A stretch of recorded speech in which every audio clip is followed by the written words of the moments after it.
First of all, we have a couple of announcements. Last week we didn't have our TA with us. She was off at a professional conference contributing to the growth of human knowledge. But today, she's back. I'd like to introduce her to you. She is Lisa Liu. Lisa, would you like to stand up and just wave to the class? This is our TA. You've got one. So, if, let's say, you need to discuss something about the course, how it's organized, or a question, a content issue in the course, and I am indisposed, feel free to contact Lisa Liu. Her office hours are printed in the syllabus. Her email is also there. So that's just another resource to help you navigate this course.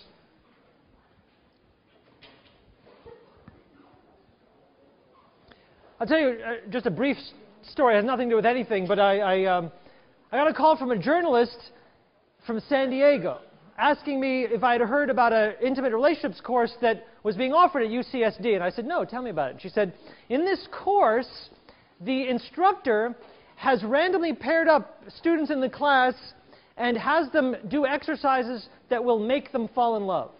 He is doing exercise, he's having people do exercises that he believes, according to research, will inspire two people who do not know each other to fall in love with each other. I said, and she wanted to know if I thought that was ethical. And I think it is probably not ethical, although love is a good thing. It's just messing with people's lives. When we get to attraction, we will talk about that research a little bit more. But today we're not talking about that. Today I want to pick up something. Leo, question? The mic's not on? Something's on. But now it's on. How about now? How about now? All right. Remember I said last week that my optometrist had come up to me and said, oh, I've got a theory about intimate relationships. And pointed out that everybody has a theory about intimate relationships. Well, you might ask yourself, why does everyone have a theory about intimate relationships? What's the point? Why would it be that an optometrist would have a theory about intimate relationships? He doesn't have a theory about, necessarily a theory about every other social phenomenon. Why a theory of intimate relationships? And the answer is that we can't operate without theories of the world. And since intimate relationships are such a big part of our world, we can't operate without theories of intimate relationships. Now you might say, well, that's not true. I approach my intimate relationships objectively, like a scientist. At which point I might turn around and say, oh, but scientists need theories more than anyone.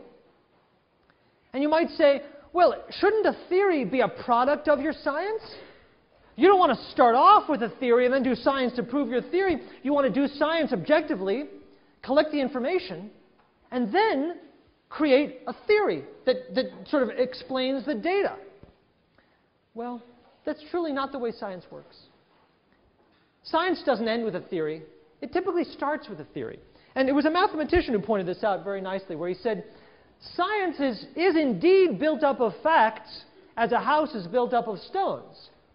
But an accumulation of facts is no more a science than a heap of stones is a house. In other words, understanding intimate relationships requires a lot more from us than gathering a bunch of facts and observations about intimate relationships. What we need are theories that help give shape to the facts that we collect. And theories of intimate relationships are our topic today. We're going to talk about a couple of big ones. But first I want to say a few more words about what is a theory? And what's a good theory supposed to do? How are we supposed to judge what a theory of relationships is supposed to do? Let's start with the idea of just what's a theory. We'll define a theory as an interconnected set of beliefs, knowledge, and assumptions that relate to understanding a phenomenon. Well, that's pretty broad. I mean, by that definition, almost anything's a theory. And that's exactly the point. Any set of interconnected beliefs, knowledge, and assumptions represents a theory. Well, you all have a set of beliefs, knowledge, and assumptions about intimate relationships. That means each of you has a theory right now about intimate relationships. And so does my optometrist, and so does my dad, and so do all of your optometrists and all of your dads. Everyone has a theory. If you have any knowledge at all, then that means that's your theory. Now, some theories are more articulate than others. Some theories are more explicit than others. Some people write down their theories and have a manifesto that says, this is what I believe. Other people just have sort of vague notions, and they couldn't even articulate them if you asked them to. But they are all theories, because theories are sort of where we start. And if a theory is where we start, then a theory is also a map. A theory is our current map of the world. And if we're thinking about the part of the world that's intimate relationships, then our theory is our current map of intimate relationships. Well, what does a map do? A map tells us what to expect, tells us what the landmarks are, tells us it's a guide, and that's what our theory is. Our theory, our personal theories, your theory right now of intimate relationships is your map of intimate relationships. It's your guide to understanding what happens in intimate relationships. Right now you have a theory that if your partner buys you flowers, that means something. Now, you might not all have the same theory. Some people might think, well, if my partner buys me flowers, that means my partner wants something from me and I should be suspicious. And other people might have a theory that, oh, if my partner buys me flowers, that means that my partner appreciates me. Those would be different theories of relationships. But the point is that in both cases, your theory is your map that guides your behavior, that tells you what to do next. And as you might imagine, some maps are better than others. You can imagine I might have a really detailed map with every single road, and it's built to scale. Or I might have a hastily scrawled map on the back of a napkin that leaves out details and is not to scale, that's distorted. Theories are the same way. Some theories might be really accurate depictions of the landscape of intimate relationships. Some theories might be really poor or distorted descriptions of the landscape of intimate relationships. But they're all theories, and that they all do the same things. Well, let's be a little bit more explicit about what theories do. What does a good theory do? Well, one thing a theory does is it organizes existing knowledge. In other words, like Poincaré said, we don't just have an accumulation of facts, but they're organized. Some facts are more important than others. How do we know? Our theory tells us so. Our theories of intimate relationships let us know these are the important things to know about relationships. For example, most theories of intimate relationships think that it's pretty important how people treat each other. It's a theory that guides us to focus on some things and not other things. To say some knowledge is going to be important and some is less important. So one is it organizes our knowledge, and then it draws attention to important processes. Today I'm going to talk about I'm going to talk about two big theories of intimate relationships. And on Friday I'm going to talk about, if my wife hasn't had our child yet, then I'm going to talk about 3 more. And each one of them draws attention to different important processes. A theory should explain something, should answer a question. A theory exists to answer questions for us. And it should answer it in a way that is elegant, is parsimonious. The word parsimonious means to say a lot with a little. To have a lot of meaning in a very small amount of words or symbols. A theory does that for us.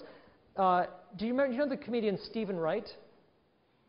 He made a point about building a map where the scale was 1:1. Well, a 1:1 map, where every inch on the map corresponds to a real inch in the real world, would be the real world. The point of a map is that it's parsimonious. It expresses the details of the real world in less detail than the real world, where the theory does the same thing. A theory reduces, somehow, the complexity of intimate relationships to something more manageable. It simplifies. Every theory simplifies. But that's its point. A good theory will identify predictions and hypotheses. A good theory explains what we know and points the direction to what we don't know. A good theory makes predictions. A good theory says, this is what will happen in the future. And you'll see that all the theories that I talk about this week do this. Finally, if you're a researcher, and of course we all are, a theory guides measurement decisions. A theory says, Here's what you should measure. Here's what you should focus on as a scientist. So some theories will say, focus on behavior. Some theories will say, get at people's personality. That's what's going to matter. Some theories are going to say, talk about what people experience in their childhood. Well, your different theory is going to ask different questions and point you in different directions for what matters. Again, if the theory tells you what's important, that's going to tell you what to measure. And finally, a good theory is a living thing. It improves on previous theory, and it can be itself improved upon. Perhaps you've heard people talk about a theory as non-falsifiable. A non-falsifiable theory is a theory that cannot be changed by any observation. No observation would change your mind. So, for example, here's a theory that is non-falsifiable. Relationships work when they are destined to work, when they are fated to work. That's my theory. What makes a relationship successful, you ask me? I'll tell you, fate and destiny. If they're destined to work, they will. If they're not destined to work, they won't. That's a theory. It's a real theory. But is it a good theory? Well, here's the problem. What data would allow us to make a prediction of whether people were destined or not? Unfortunately, the only data such a theory would require is whether they succeeded or failed. If you know in advance, if you know afterwards, oh, that relationship broke up, then you can say, oh, they weren't destined. And if they stay together, like, oh, that's destiny. Well, that's not good enough. That's not a good theory. Because there's no, you can't evolve, the theory cannot evolve. The theory cannot be affected by the data. As opposed to good theory can be wrong. In fact, good theory will be wrong. By definition, because it's a simplification. It won't be perfect. All we can do is get closer and closer and closer to describing the real world. All right, so that's a good theory generally. But we don't want just any good theory. We want a good theory of intimate relationships. And that has to go a little bit farther. A good theory of intimate relationships has to do, I'm just going to say, 3 things. For one thing I want the good theory to do is, I want it to encompass a full range of possible predictors. What do I mean by that? What I mean by that is, we have a sense that a lot of things affect relationships. And I want a good theory to put it all together for me. So, for example, again, I want a good theory to build me a house out of the specific stones of facts. And I want every stone to be used. So, I think that people's relationships are somehow a function of their biology. I think that people's relationships are somehow a function of whether they're getting what they need. I think relationships are a function of how people treat each other, and their personalities, and the world they live in. And I want my theory to put that all together, to leave nothing out, to encompass the full range of all the things we could imagine that affect relationships, and tell me how it fits together. But that's not all I want a theory to do. I also want a theory to specify mechanisms of change. As we talked about the first day, and as I'm now realizing we're going to be talking about every day, relationships change. That's the phenomenon. It would be kind of interesting if some relationships were all good and stayed good, and some relationships were bad and stayed bad. But what's really interesting is that good relationships sometimes stay good and frequently go bad. That's the mystery. How does that happen? It's easy for a theory, and there's many theories out there, that say, here's the difference between a good and a bad relationship. Duh. That's not good enough. I want a mechanism of change. And I also want a theory that does more than say, oh, relationships sometimes go bad. That's a description, not a theory. I want a theory that says, how is it that some people who are in love end up not in love anymore? Mechanism of change. Where does change come from? But that's not all I want a theory to do. I also want this. I want the theory to show why different people and different couples have different experiences. That's a high bar to cross, because there's different kinds of variability. There's variability between couples. Some couples do better and worse than others. That's sort of the easier kind of variability. Sure. You imagine you got 2 people who have a lot of problems in their lives. They're going to have a worse relationship than two people who are, have a lot of advantages in their lives. And I want to understand that. But I also want to understand variability within couples over time. And that's the mystery we keep hitting on. I want to understand, how is it that couples have good days and bad days? Or good months and bad months? How is it that the same two people go through a bad patch and get better? Or start out terrific and get worse? Or go back and forth? Have you ever known a relationship that, boy, these people, sometimes they're lovey-dovey, sometimes they're cats and dogs fighting with each other, and they're back again? I've seen relationships like that. A good theory is going to explain all the phenomena, including variability within a couple. Those are pretty high standards. But in the field of intimate relationships, people have proposed some big ideas, some big theories. And in our book, and in this set of 2 lectures, I'm going to tell you about 5 of these theories, 2 today and 3 on Friday. And each of these theories, the people who've written about these theories have said in print, in one way or another, my theory is all you need to know. It's the theory. It's the comprehensive theory. Now, I'll tell you in advance that that's probably not true. Probably each of these theories has a bit of the truth. But they've all, I choose to share them with you because they all ask the big questions. They all try to do these 3 things with varying degrees of success. And they've all inspired a lot of the research that we'll be talking about in the subsequent 8 weeks of this course. So this is sort of the foundational week, where we're going to talk about some of the biggest ideas in understanding intimate relationships. And we're going to be playing out and fleshing out these ideas over the rest of the 8 weeks of the course. So you should be so happy that you're here and paying attention today, because this sort of sets the groundwork for what we'll be doing.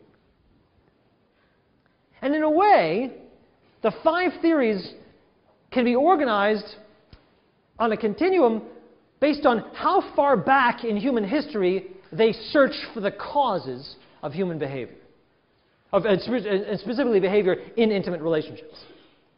So let's start with the first theory that goes the farthest back. And as we progress through the theories, we'll get closer and closer in time. So the theory that really starts us at the earliest part is evolutionary theory. Well, you know about evolutionary theory, of course. You know about Charles Darwin and the voyage of the Beagle and the Galapagos Island turtles. And how Charles Darwin, in his theory of natural selection, said, not just humanity, but all animal species, all living species, evolved through natural selection. And what's natural selection?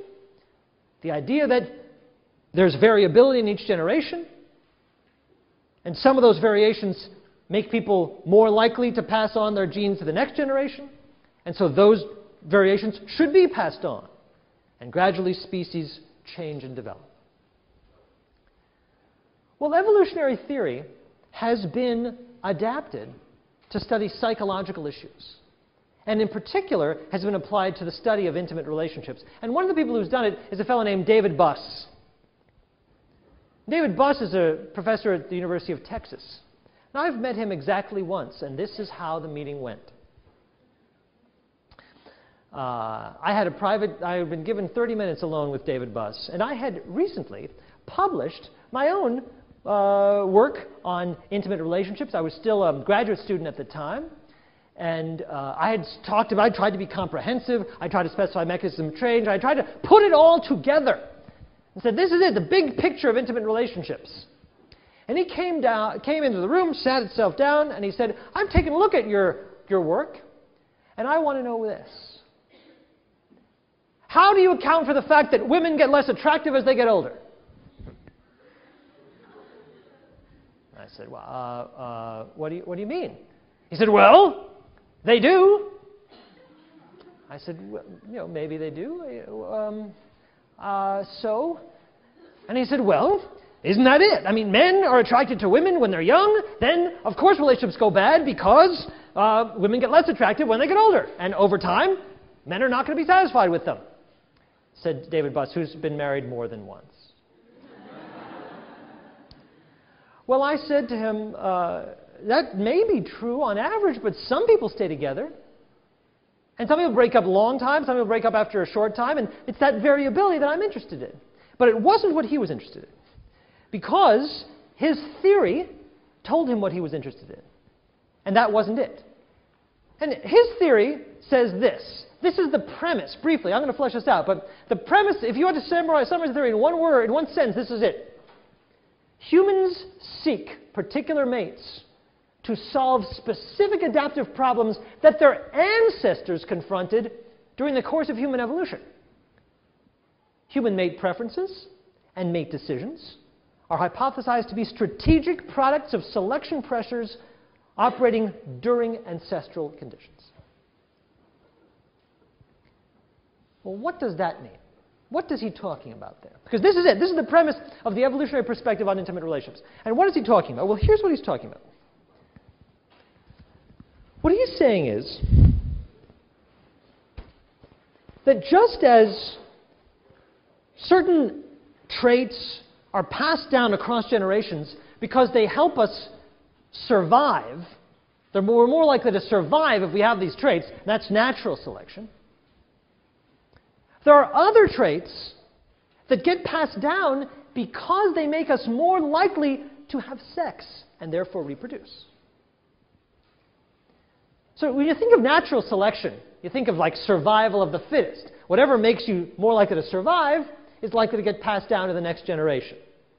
And that's true. But there's lots of things that get passed down in animal species that don't seem to contribute to survival, and yet they still get passed down. Case in point. Have you ever seen a male peacock? Sure you have. The male peacock has this beautiful plumage, this big, wide, beautiful tails, feathers with the eyes, gorgeous. Well, how does that help a peacock survive? Well, the answer is it doesn't help a peacock survive. In fact, it impedes survival because it's big and it slows the peacocks down. There's a tiger chasing that peacock. The ones with the biggest tail feathers will not escape the tiger. And yet, it still evolved. So how is it that something so impractical, something so unwieldy, would have evolved? The idea of sexual selection is that some things evolve because even if they don't improve survival rates, they do improve reproduction rates. And of course, in the peacocks, male peacocks attract female peahens. That's right, female peacock is a peahen. Did you know that? Maybe you did know that. Anyway, the bigger, the fluffier, the more gorgeous the tail feathers, the more likely you are to attract a peahen. Therefore, you reproduce. Therefore, the ones with the biggest tail feathers pass their trait of big tail feathers on to the next generation. Well, so in animals, so in peacocks, says evolutionary perspectives on intimate relationships, so in human beings. Sexual selection should have absolutely operated in human beings as well, such that whatever traits, preferences, tendencies contributed to successful reproduction that results in surviving offspring, whatever those preferences are that contribute to successful reproduction, those should be passed down. And therefore, us human beings should be the products of generation upon generation of sexual selection. Therefore, our preferences, when it comes to sex, when it comes to mate selection, they're not just random, but rather they are strategic. They are things that we as a human species evolved to solve reproductive problems that we faced when the human species was evolving. Now, biological types have looked at this and said, well, maybe that explains a lot of things about the human physiology, about the way that we respond sexually. But the evolutionary psychologists focus specifically on the evolution of what's called psychological mechanisms. A psychological mechanism is a tendency to think and respond a certain way in the presence of certain stimuli. Now, the word mechanism makes this sound very robotic. We don't like the idea that, oh, I'm not a mechanism. I have free will. I respond flexibly to things. Well, the evolutionary psychologists don't really mean that this is a deterministic mechanism. But they ask a question. The evolutionary psychologists ask a question, which is this. Why do we find youth attractive? Why? Why are people who are sort of young and have good, clean skin, why is that attractive? Now you might say, well, obviously it's attractive. It's more attractive to have, like for example, evolutionary psychologists, I'll get you in a second. Evolutionary psychologists ask this question. Why is clean skin sexier than oozing, festering sores? Well, you're laughing because, like, obviously, no one wants a big, pussy, oozing sore for a partner. But why? Exactly why? I mean, it's not, I mean, maybe it seems obvious, and it seems obvious, but why? Well, the evolutionary psychologist says, back in evolutionary times, let's say there were two cavemen. One of them really loved oozing, festering sores. And the other one really loved clean, fresh skin. Well, it so happens that people who have clean, fresh skin tend to be healthier. They're more likely to reproduce successfully. So that preference for clean, fresh skin was more likely to lead to successful reproduction, whereas the guy who was only reproducing with the people with oozing, festering sores, well, those kids didn't survive very long. So we evolved a preference for youth, for health, for fresh, clean skin. Do you have a question? What's your name? Luigi. Luigi. Absolutely. Absolutely. So the idea being that, well, let's say there's two cavemen, and one of them really likes people who are sort of old and wizened. And the other one likes people who are young and just coincidentally at reproductive age. Well, that person who's attracted to young people of reproductive age is going to reproduce more often and more successfully. So the preference will get passed down. Now, a psychological mechanism the idea is that a psychological mechanism gets passed down across generations in the same way that brown hair gets passed down across generations, or tallness, or straight teeth. Now, we're closer to identifying the genes for straight teeth than we are to identify the gene for preferring a particular mate over another particular mate. And that's okay. The evolutionary psychologist says, I'm not sure what the gene is for a particular psychological mechanism. All I can tell you is there is a psychological mechanism, which in this case would be a preference for a certain kind of mate over another kind, and it gets passed down. Or it got passed down, and now that's what we're left with. What they are is preferences, tendencies in the human species. What they're not is deterministic or mechanistic. Here's another thing that they're not necessarily. Psychological mechanisms are not necessarily conscious. Well, maybe they are conscious. And that is, I think none of you it's quite conscious that, yeah, I prefer no festering sores, please. Most people prefer straight teeth over crooked teeth. Most people prefer signs of health than signs of sickness. Well, that's conscious. And the evolutionary psychologist says that's a psychological mechanism. That preference is a psychological mechanism, and it serves an adaptive function. It means that we're going to seek out mates that are maximally likely to help us reproduce successfully. Now, here's the interesting thing. Here's the interesting thing. Evolution takes a long time to work itself out. A long time. Changes evolve in a species, let's say the human species, slowly, mighty slowly. And the implication of that fact is that in terms of evolutionary history, it's been an eye blink since we were all wearing skins, living in caves with a lot more hair on our bodies and thick ridges over our eyebrows. From an evolutionary perspective, it was just yesterday that we were all Neanderthals.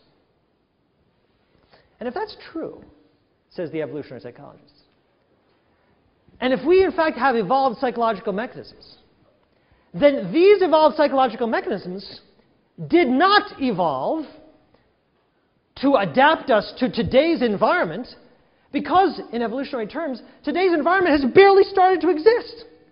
No. We have evolved not to adapt to this environment of UCLA, but rather to adapt to the environment of evolutionary adaptedness. In other words, we've adapted our mechanisms to fit the environment where we all evolved from, in caves with wearing saber-toothed tiger skins. I'm exaggerating a little bit, but you get the flavor of it. So the evolutionary psychologist is making a very interesting point, which is that with respect to our psychological mechanisms, we are all cave people. Therefore, if you want to understand our current day's psychological mechanisms, if you want to understand how the human species evolved, what preferences the human species has, then you don't want to look at today. You want to look at history. You want to look at the environment of evolutionary adaptedness and ask yourself, what preferences would have evolved in that environment? What was adaptive back then? And that's how evolutionary psychology proceeds. Evolutionary psychology proceeds basically by conducting, at first, thought experiments. Saying, okay, let's think about it. What was that environment like? What were the adaptive challenges that the human species had to respond to? And what would have been a strategic, clever way to pass on your genes? It's likely that we would have evolved psychological mechanisms that are responsive to those challenges. And since no time has passed at all since then, we're going to still have those psychological mechanisms. Mechanisms that are adapted to that environment, the environment of 30, 40,000 years ago. You with me so far? Then let's think about it. What were the challenges? What were the challenges that human beings faced with respect to reproduction and mate selection in that environment? Well, there's actually a sub-theory of evolutionary theory that addresses this exact question. And that theory is called the theory of parental investment. And the theory of parental investment does what I just described. It thinks back and says, okay, there we are, we're all living in caves. What's the challenge? What's the issue? And the theory of parental investment says a lot of the challenges around human reproduction and mate selection arise from this fact, the fact that by virtue of biology, men and women invest in the next generation in different ways. And I can tell you I'm experiencing this right now in my house. The theory of parental investment says, let's take a look at the situation and adaptive challenges that women face. A woman, unlike a female dog or some female fish, can only gestate, most of the time, one child at a time. You know, fish can have plenty of eggs at the same time. A female dog can have a litter of puppies. Human beings, except for that crazy lady that lives nearby, most of the time, one, maybe two. Most of the time, one baby at a time. And how long does it take to nurture that baby? 9 months! And during that 9 months, that woman is increasingly immobile and cannot gestate other children. She can take care of existing children, but she cannot gestate other children. So for 9 months, your reproductive capacity is tied up into one single child. Now, from an evolutionary standpoint, your goal, if you're the mother of that child, is support this child. And how are you going to do it? Well, you want to try to find a mate that will, A, be healthy and fit, so that this child is likely to be healthy and fit. B, you want a mate that can protect your child from predators. And C, you want a mate who's going to help you with this child even after the child comes out. So, if you have two cave women with different preferences, the one who reproduces the most successfully is the one who has the preferences that attract her towards mates that solve those problems. So, what would you expect?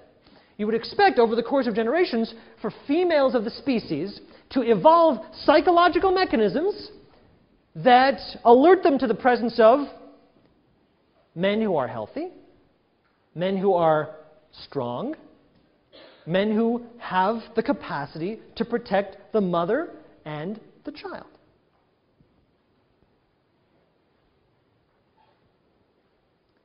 What about men and the same environment of evolutionary adaptiveness? What are men's challenges? Men's challenges are quite different because their investment in parenthood is different. A man's investment in creating an offspring is sperm. And men have plenty of sperm.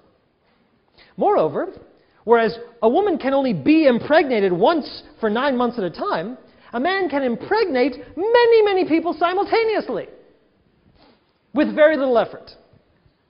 In fact, even by accident. So what are men looking for? Well, for men, the challenge is to get access to as many people as possible, because the more people I have access to, the more genes I'll have passed down. So if you've got two cavemen, and one of them says, you know, I'm really not that interested in sex. And one of them says, yes, I'm extremely interested in sex, and I want to have sex with as many people as possible. Which one's going to have more offspring and pass down their preferences? The one who's deeply interested in sex. So, evolutionary psychology says, men should have evolved over countless generations psychological mechanisms that alert them to sexual availability in partners. They should alert them to, they should have mechanisms that make them highly desirous of sex. And that should alert them to fertility, if possible, or at least availability in their partners. So, for example, of all the people I could have sex with, and again, sex doesn't take a lot of time, but it takes some time. If I have a choice of people to have sex with, from an evolutionary standpoint, I want to make sure I'm having sex with a person who's likely to get pregnant and have my child. So anything associated with fertility in a partner, I should prefer. Well, what kind of things are associated with fertility? It turns out, clear skin, youth, health.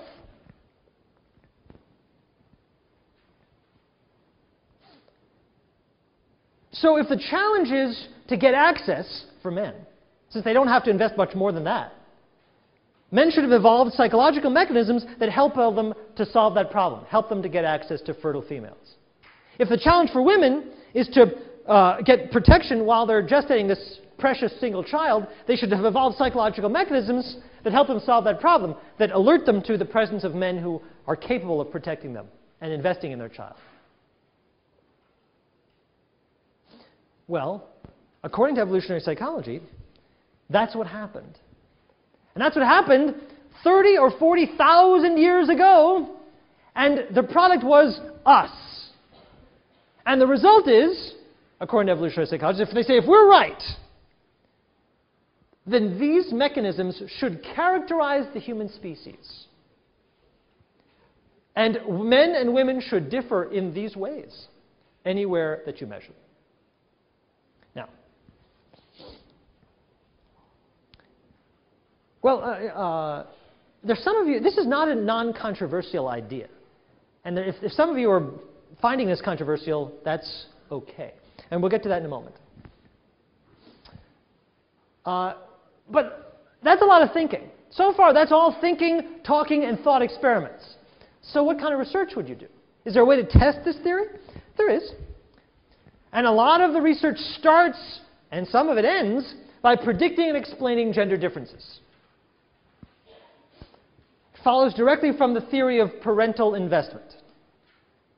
The theory of parental investment says, since men and women are so differentially invested in the production of offspring, then men and women should have evolved very different psychological mechanisms and especially different preferences for mates and different responses to relationship behavior. So, and this should be true in the human species, because this should have evolved before there was Chinese and American, before there was people in Australia and people in Alaska. It should have evolved when we were all just one close living together species, so it should still be true, since in evolutionary terms, no time has passed. So let's see if it's true. And people like David Buss have done a lot of research saying, I think that I can explain male and female gender differences in attraction and in mate selection and in other sort of intimate relationship processes, like, for example, jealousy. One of David Buss's most famous studies asks people a simple question. He started in college students, and he gave them a simple question. I'm going to ask you this question. I'm not asking you to, you don't have to announce your answer. Just think about it. Here's the question. Which of these is worse for you? Which of these situations would you find most intolerable? 1, your mate is emotionally committed to you but sexually unfaithful. They have sex with someone else. Doesn't mean anything, though. Emotionally, you're it. Or this other situation, which is your mate is sexually faithful to you, but has an emotional connection with someone else. A crush or a passionate communication via email or whatever. You see the issue. Which is worse, sexual infidelity or emotional infidelity? Play with that. Think about it. Roll it around in your head a little bit. My partner's had sex with somebody else, but they still love me, versus my partner's still having sex just with me, but sort of has this thing going on with someone else. They aren't having sex, but they have this thing, this connection. They're like sharing intimacies over coffee. Which is worse for you? Well, raise your hand if you have an answer, if you really do have a strong preference for one over the other. Not there are that many hands up, so some people can't decide. Well, what Buss did is he forced the question. He said, make a choice, damn it. And what he found in college students was very clear. Big difference between genders. Predict the effects. Which gender found the emotional infidelity worse? Correct. And which gender found the sexual infidelity worse? Men. And he said that's perfectly explained by evolutionary theory, because think about it. If you're a woman, and you're a cave woman living in a cave, and you need your male protector to protect you, especially while you're immobile in the longest late stages of pregnancy. So if you discover that your man had sex with somebody else, but is still back with you, taking care of you, giving you all the saber-toothed tiger meat when he comes back from the hunt, you're not thrilled by sexual infidelity, don't get me wrong. But at least you're getting a lot of other things that you need. It could be worse. But on the other hand, if your man is in love with somebody else, well, he might then give the saber-toothed tiger meat to that other person he likes better than you. Well, that's going to be worse. He might not take care of your kids. That's going to be worse. So yeah, the emotional infidelity is more threatening. What if you're a man living in that same cave? For you, the big problem is, if I'm giving you and this child my saber-toothed tiger meat, it had better be my child. Because evolutionarily speaking, the worst thing for me would be to give you all my resources for someone else's kid. That would be terrible. But how can I know whether it's my kid or not? It looks kind of like me, but it looks a little bit like George over there too. Well, if I'm a cave guy, here's what I got to do. I've got to evolve. I've got to have psychological mechanisms alerting me to fidelity, to making sure that you are sexually faithful. Because if you're sexually unfaithful, then you might be having someone else's kid, and that will trick me, and it will be very bad for me. So men should say, sexual infidelity, no. Go ahead, have all the crushes you want, but no sexual infidelity. And that's what his college students found. Kind of neat. But here's what David Buss went further. He went and he asked that same question in 36 countries across the world, in industrialized nations, in moderately industrialized nations, in non-industrialized nations, in Amazonian tree people tribes, in Aborigine tribes, in every other kind of situation. And he always got the same effect, no matter what. He always found that women were more threatened by emotional infidelity, men were more threatened by sexual infidelity. And he said, look, and this is what David Buss says in talks. He says, have I proven that this has evolved? No. But you do a better job. Go ahead, you explain, better than I have, why men and women all over the planet Earth have this difference. And I don't think you can do it, says David Buss. I don't think you can do it. But I have a theory that explains, doesn't just say men and women are different, it says here's how they're different and why. Now, that's not the only thing he does. He also looks at mate preferences. So, for example, let me just ask you, take a guess, pop quiz. Don't pull out any paper, we'll just do this orally. Which gender is more likely to be attracted to a partner that's older than themselves? Good guess. Which gender is more likely to... wait, you did say women, right? Which gender is more likely to be attracted to a mate that's shorter than themselves? Men. He says, now, that's obvious, right? You didn't have to guess, but why is it true? It's one thing to say, yeah, men and women are different, but why? Why is it true? Explain to me why that should be true. David Buss says evolutionary theory doesn't just describe it, it explains it. It says, yes, there's a reason. There's a reason why human beings evolved this way, because that preference is true all over the planet Earth. You can look at tribal peoples, you can look at industrial peoples. Men are vastly more likely to be partnered with mates that are younger than themselves and shorter than themselves. And women are vastly more likely to be partnered with mates that are older than themselves and taller than themselves. Because men are looking for youth and fertility, and women are looking for resources and protection. So we got to, not only do they find these differences, but they find them everywhere. Now, here's where I need to make a point, because people can easily misunderstand this. Okay. Now, maybe you're thinking, well, yeah, that's fine for industrialized nations or whatever, 36 countries. But I am a student at UCLA, and I assure you that when I look for a mate, I am not thinking about that person's reproductive fitness. Question, Cassie. How does this theory apply to same-sex couples? Yeah, well, to same-sex couples? Yeah. Oh, great question. Here's how. Same-sex couples are, by definition, they both are of the same sex. So now you should have two people who have comparable preferences. And so sometimes some of the stuff will fall out and not be relevant in same-sex relationships, but some of the stuff will still be quite relevant. We'll actually be talking about this, I think it's next week, in more detail. But for now, let me say that, for example, evolutionary psychology says that men should be much more interested in having sex with multiple partners than women. We just said that a moment ago. Well, if that's true, then even in same-sex relationships between men should be much more open or accepting of extra-relational sexual activity than same-sex relationships between women. And study after study shows that's true. On the other hand, what's interesting about same-sex relationships is it allows us to tease apart preferences associated with sexual orientation and preferences associated with gender.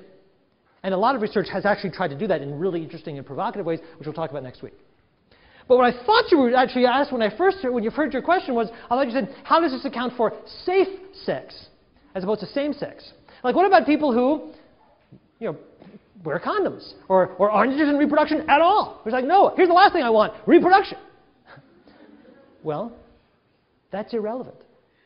Because the point of the theory is not that that you're consciously saying, I want resources or I want fertility. No. What's conscious is a preference for something. It so happens that that something in our ancestral past was a cue to resources, protection, or fertility. Today, it might not be. But that doesn't matter. The preference hasn't changed. Let me say that again, because that's like crucial to avoid a deep misunderstanding that many people have about this theory. If I am out and about and I see a potential partner, I'm not saying, hey, fertile. All I'm saying is, hey, clean skin, straight teeth, curvy body, young, that's attractive. Now, why is that attractive?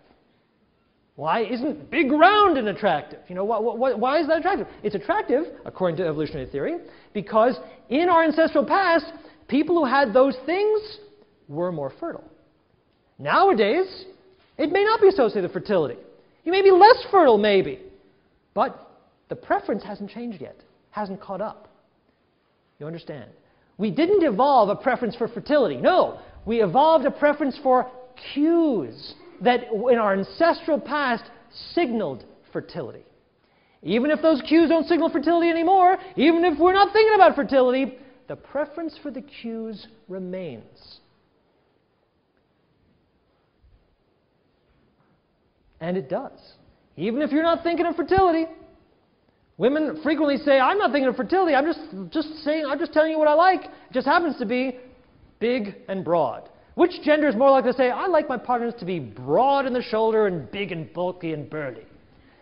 Well, men are unlikely to say that, because there was never a time when those things were cues to something that men wanted in our ancestral past. But there was a time when those things were cues to something you'd want. If you're living in a cave, it's very adaptive to have a partner who's big and burly. It may not be adaptive now. Now it might be adaptive to have a partner who's sensitive and wears a tie. Unfortunately, for us, the preference remains. Was there a question in the back? Was there a question? Yes? Spencer?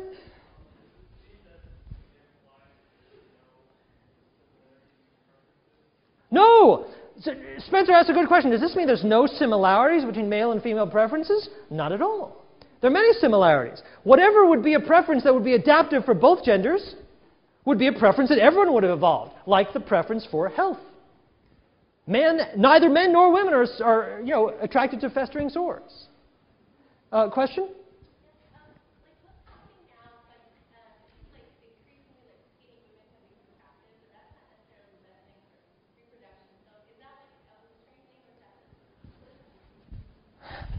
So is it Daisha?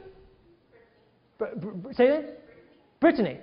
So Brittany asks, what about what's going on now with attraction to really skinny women? Where does that come from? I don't want to get too deeply into it, but a pure evolutionary psychologist would say that to the extent that that has become associated with youth, and that we've learned that that's associated with youth, then we find it attractive because we're attracted to anything associated with youth. That's why, like, people wearing schoolgirl outfits are supposed to be attractive, because we're attracted to youth. That's not the point. The point is, I don't want to get too deeply into it, because I still have another theory to talk about in the next 20 minutes. One more question. What's your name? Micah. And how does this theory account for the existence of sensitive guys? I'll tell you why. There is an answer. Okay, there's an answer, Micah, thankfully, for us. The answer is, well, how is it that sensitive guys who wear ties even evolved? Like, how would we ever have reproductive success, given this theory? And the answer is, because there is an evolutionary advantage to having a mate who treats you nicely, and will treat your kid nicely, and is unlikely to stray, is unlikely to be sexually unfaithful, or even emotionally unfaithful. There is an advantage. So under some circumstances, in fact, the best situation for a woman would be to get genes from someone who's big and burly, but have a sensitive guy at home to take care of you and the kid. So like to be mates with a sensitive guy who would be treating you nicely and the kid nicely, but also have affairs with big burly guys, which, by the way, is what happens. Not all the time, but occasionally. Awesome. So here's the point. One more thing. Is this all too obvious? Sometimes people criticize this theory saying, well, come on. I knew that men and women were different. Big deal. And then you get the stinky t-shirt studies. And I assure you, if you've predicted all the results of all this, you won't predict this. Oh no. Let me tell you about the stinky t-shirt study, probably my favorite research happening in evolutionary psychology. The idea is this. Women are looking for genetically fit partners, right? But women, it doesn't matter all the time. Because women, of course, can have sex at any time of the month, but they only ovulate at a certain period of the month. And unless they're ovulating, what's happening?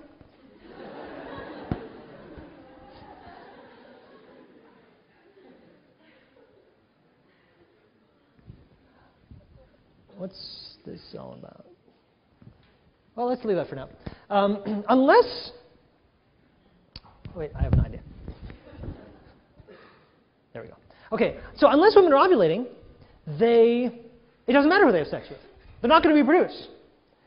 So evolutionary theory says, check this out, that women should be more sensitive to cues in a potential partner when they're ovulating than when they're not ovulating.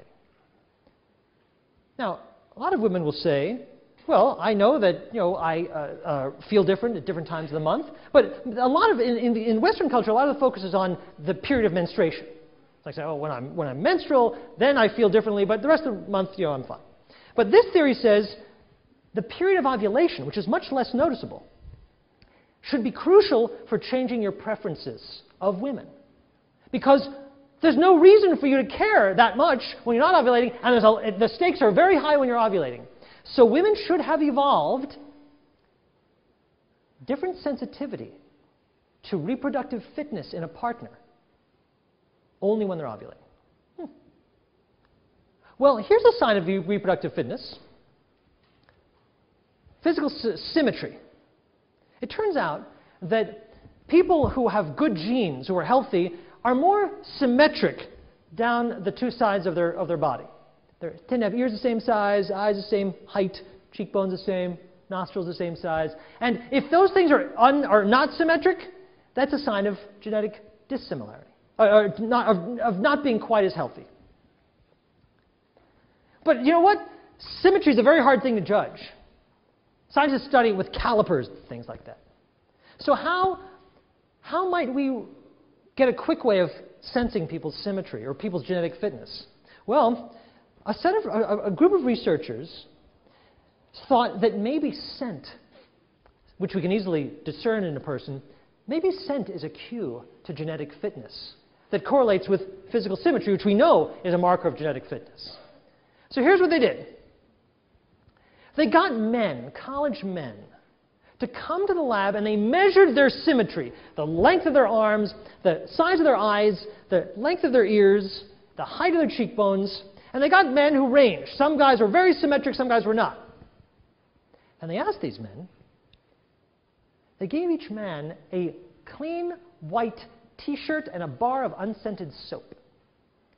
And they told these men that for the next 3 nights, before you go to sleep, shower with this unscented soap, and then go to bed wearing this t-shirt. And wear the same t-shirt 3 nights in a row. And then when you're done, seal it in this plastic bag and bring it back to us. So now they've got a stack of stinky t-shirts, of t-shirts that have been worn by these men, some of whom are highly genetically fit, and some of whom are not. Then they brought women into the lab. And they asked those women to stick their nose in those plastic bags and sniff those t-shirts. And after each sniff, they were asked to rate the t-shirt on its pleasantness and appealingness and sexiness. Now, what they found absolutely supported their hypothesis. What they found is that women who were not ovulating could not sniff the difference between a symmetric man and a non-symmetric man, but women who are ovulating preferred the scent of a symmetric man over the scent of a non-symmetric man. And that, my friends, is not something you would have guessed. Micah. Did they compare all women like that one study, or did they measure the same women at different times during the month? It was one study, and it was women who they knew some of these women were ovulating right now, and some of the women weren't ovulating right now. Doesn't that the same problem that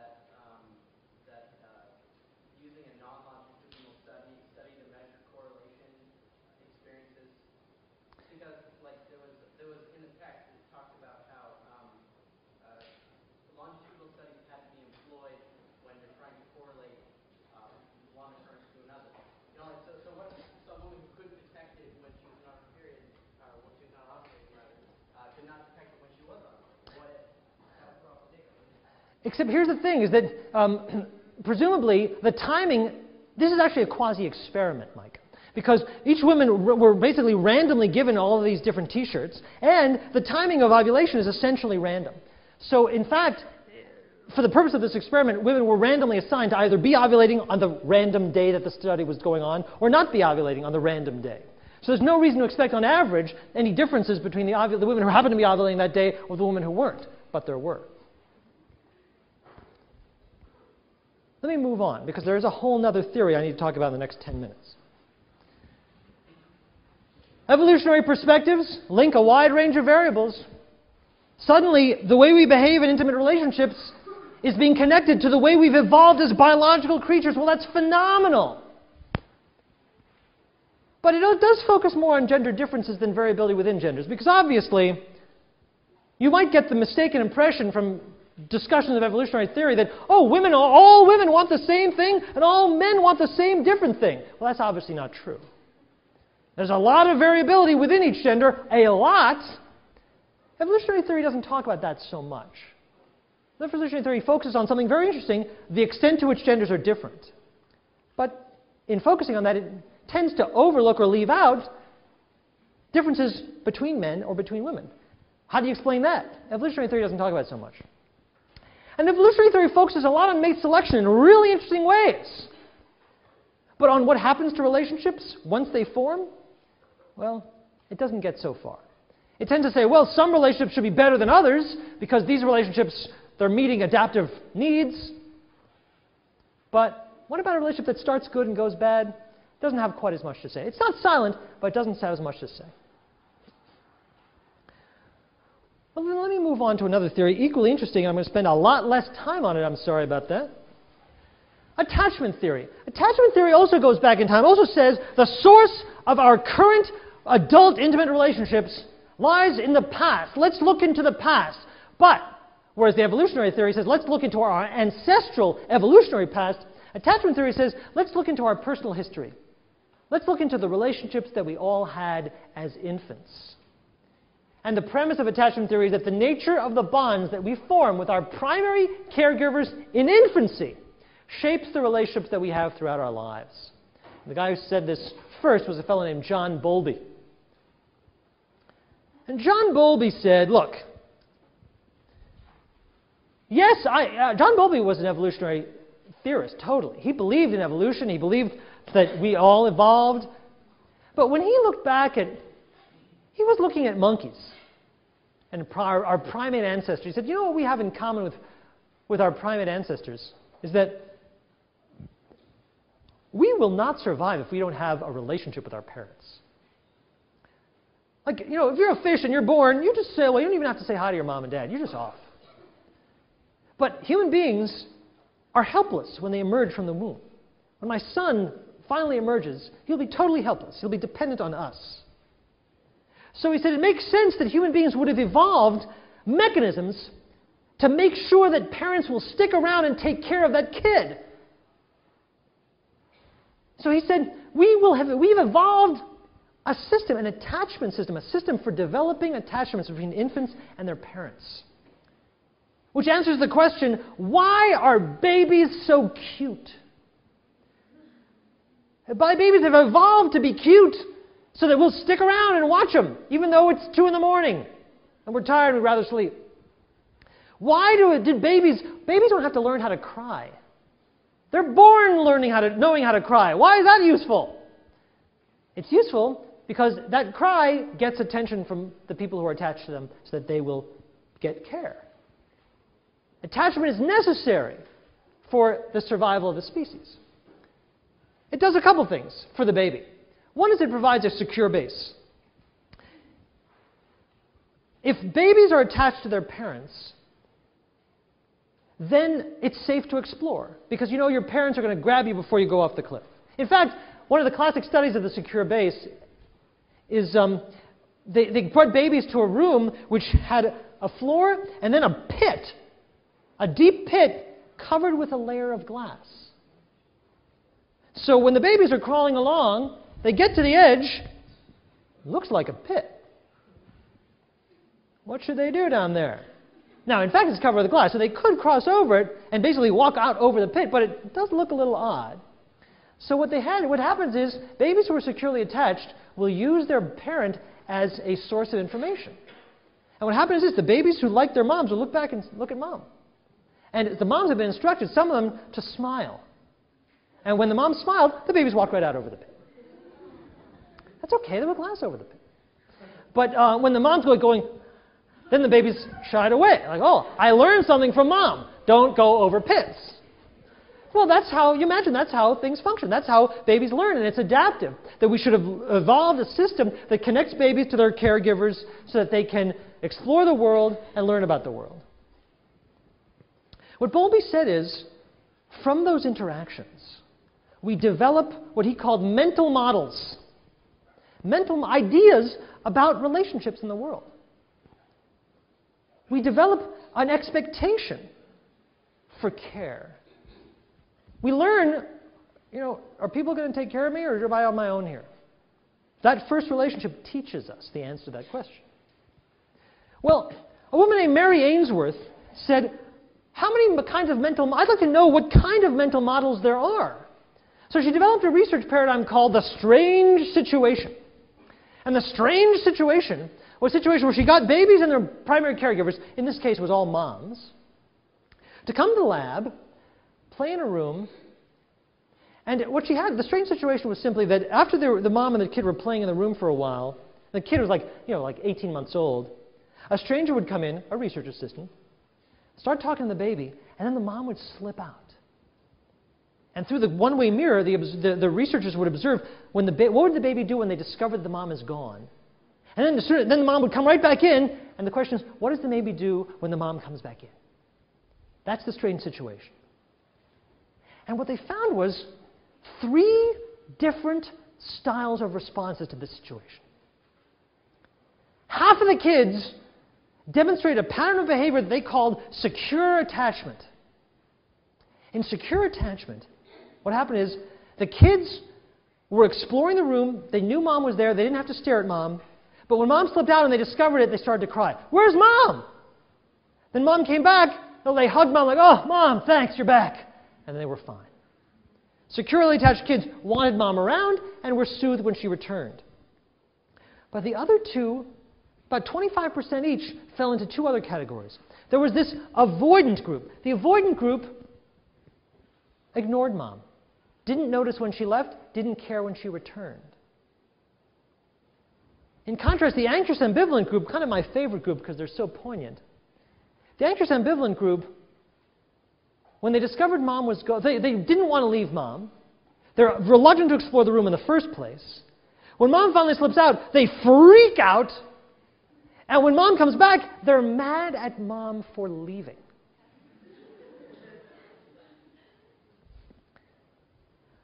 So Mary Ainsworth and her students said, maybe there are different styles, different mental models that people develop in intimacy that we're going to call different attachment styles, secure, avoidant, and anxious. And these are responses to different kinds of parenting. If your parent is dependable, you know your parent is going to be there, you develop a secure attachment style.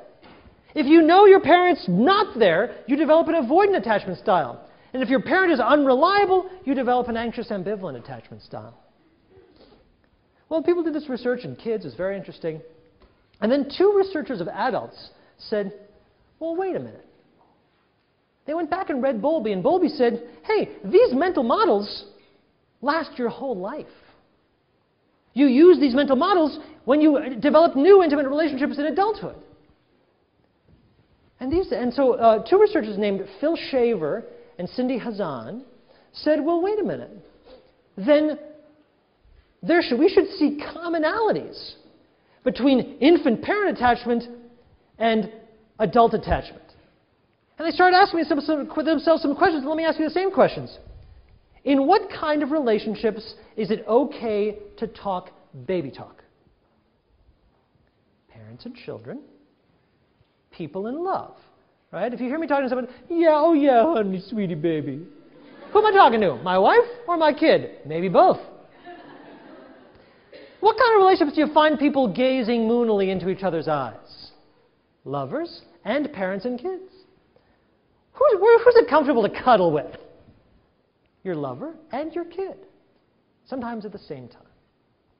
So the idea is that they're saying maybe it's the same mechanism. Maybe it's the same evolved system that governs our attachments in infancy and our attachments in adulthood. And if that's true, then if these are the styles of infant attachment, there should be the same styles in adult attachment. So to study that, they put a quiz in the newspaper, and it looked like this. They put 3 paragraphs in the newspaper, and they asked people, circle the one that describes you. Let's read them quickly. First one, I find it relatively easy to get close to others and comfortable depending on them and having them depend on me. I don't often worry about being abandoned. Who's that? Secure. How many of you is that? I mean, don't raise your hand. But good for you. How about this one?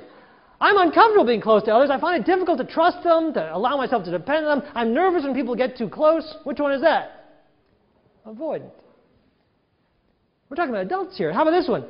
I find that others are reluctant to get as close as I would like. I worry my partner doesn't really love me, won't want to stay with me. I want to merge completely with someone, and this desire scares people away. Anxious ambivalent, of course. Well, by the way, I just love anxious ambivalent. Because anxious ambivalent is saying, I'm so mad at you for not being perfect. I'm so mad at you for not loving me enough. I wish you loved me more, and I hate you for that. So here's the point. The point is, what they found was 50%, 25, 25. The same proportions. Kind of interesting. I'm going to skip this slide. It's all in the text. I'm going to go right to this. What does attachment theory explain? What does attachment theory explain? Well, attachment theory has been used to explain some very interesting and important things. Hey, where do our standards for intimacy come from? Why do some people want to be really close? Why are some people perfectly comfortable kind of being more solitary or with a more distant? Like, some people will say, you know, the problem with this person is I can't breathe. We don't have any independence. Other people say, no, the problem is this person doesn't want me close enough. What's the difference? This says these differences arise in childhood, in infancy, when we develop our models of what attachment, what intimacy is all about. And then why do some people have the same, don't you know people who have the same relationships over and over again? Every time it's the same problem. Why? Well, what Bowlby says is we have these mental models, these attachment styles, and we bring them with us. And we end up making the same mistakes over and over again. Let's see if we can do better on Friday. For now, you're dismissed. Thank you.